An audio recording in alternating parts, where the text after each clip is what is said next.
Okay, so start off by telling us, before we... Oh, okay, we're live streaming. Before we get into all of the additional questions we have, can you give us the basics of what happened here today? Earlier today, the U.S. Marshal Service contacted the Highway Patrol. They were looking for an individual. Our officers, our troopers, located this individual in Jeff County. A pursuit started, and it came into Douglas County. When they approached the city of Lawrence, our officers backed off a little bit because it was coming into the town, intersections, people, things going on. But the pursuit still continued. Different opportunities presented themselves where other agencies got involved and were trying to end the pursuit, but it wasn't safe.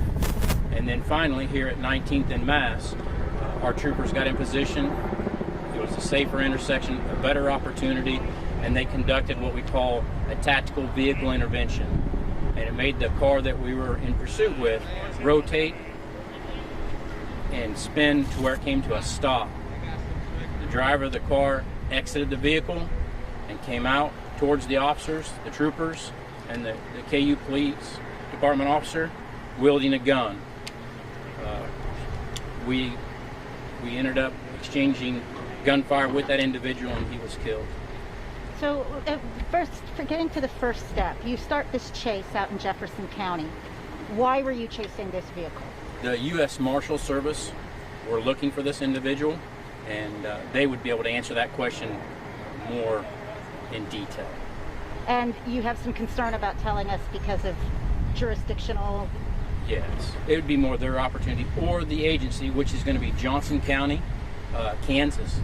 They are doing the officer-involved shooting investigation, and you could ask them the more detailed type questions. But thanks for asking. Sure. So the crime wasn't a crime that was committed in Johnson County. It's this, when you have officer-involved shootings, you have an outside agency do the investigation, and that's how Johnson County plays in. Correct. Okay. Yeah, they're not involved at all, and they have the opportunity, they have the resources, and they were available to do the officer-involved shooting. Sometimes it's a state agency that does it.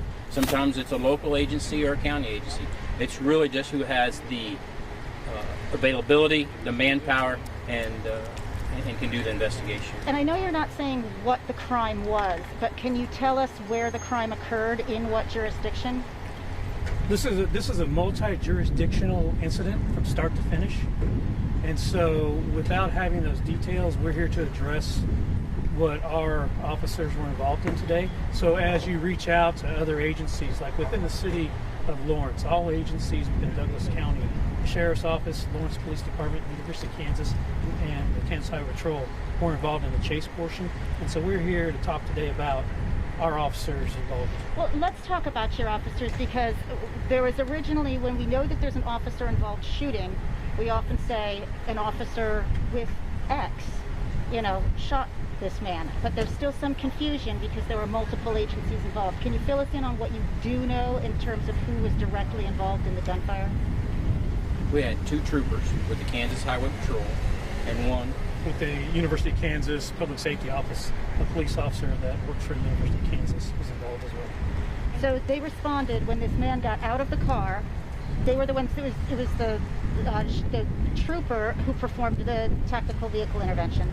And then this man got out of the car and pulled the gun out and pointed at it. Then what? I mean, he pointed the gun, but we're still trying to determine whether he fired the gun and who exactly fired at him. Yeah, we don't have those details, but when they were immediately, their lives were threatened. When he was wielding the gun at them, they acted as they were supposed to, as they had been trained. Can you talk to me about, I know for a lot of people it's frustrating. They go, well, this happened, they were there, how do they not know who fired what gun? Can you explain Yeah, I can do that.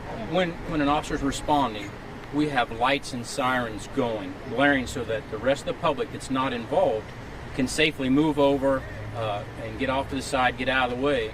And when the officers and that siren's going, you can't hear a whole lot inside them cars. And so that's why the officer that the officer I was available to talk with said I couldn't tell who was shooting at who. and they responded by taking cover and covering the other person in the car, which was not injured in this incident. So From the scene here, what information do you have on the person that was shot? That's deceased.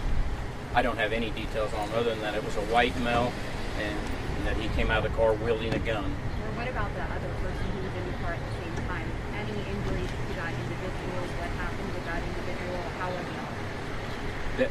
The other person was not injured in any way, but I don't have any details on there. Female? I don't have any details. Oh.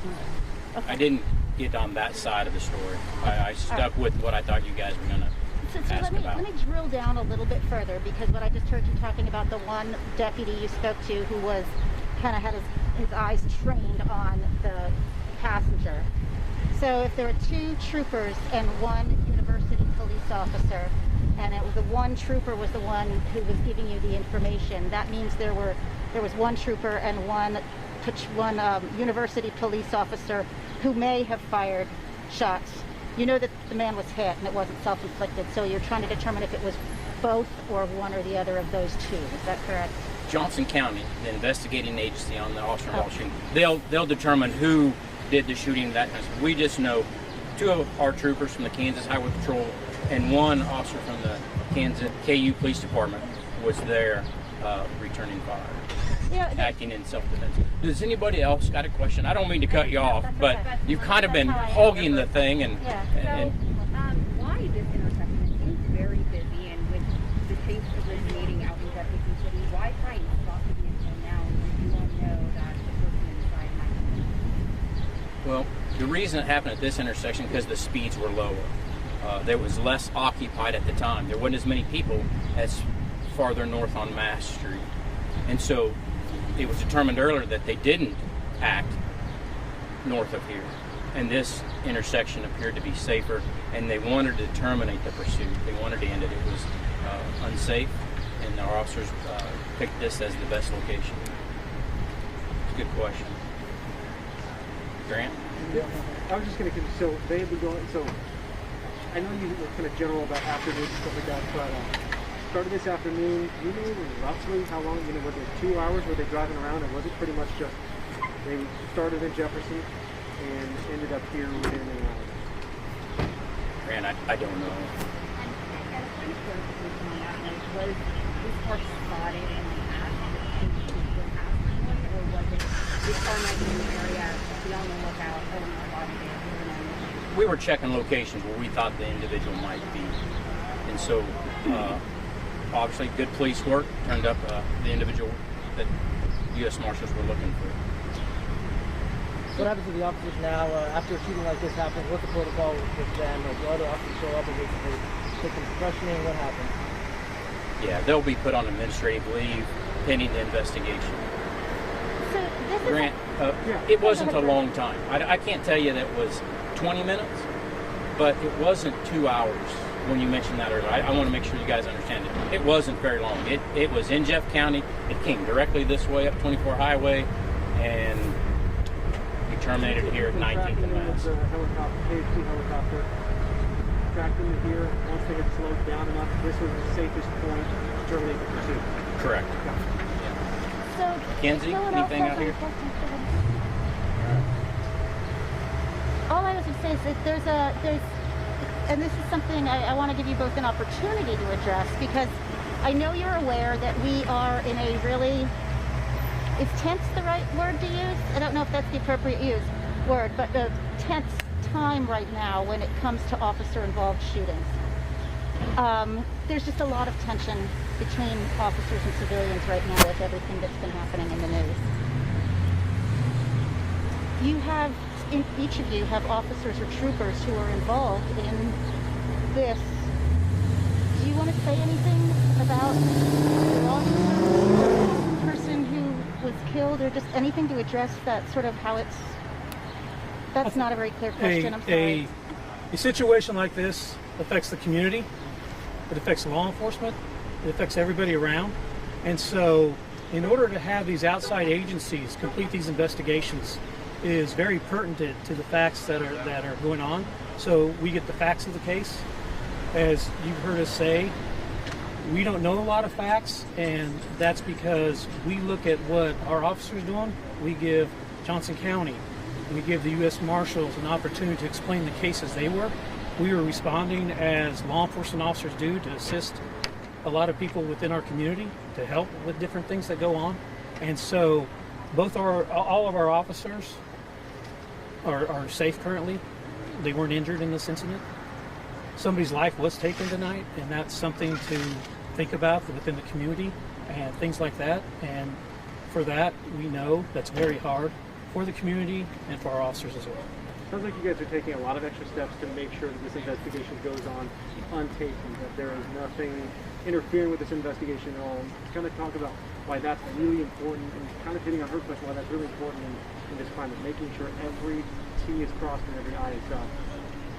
Yeah, that's why we're trying to be so transparent, so you guys know everything we know right now. It is about taking care of the community, taking care of the officers, and the individual's family who was killed. I mean, we can't change that, but our hearts, our condolences go out to his family. How long have you been doing the outside investigation? Has that been, it may have been decades, I don't know, that you've had another agency investigate officer involved in shootings? You said Johnson County's taking over the Right. OIS investigation. How long has that been a thing that's what happens, is that it's an outside agency?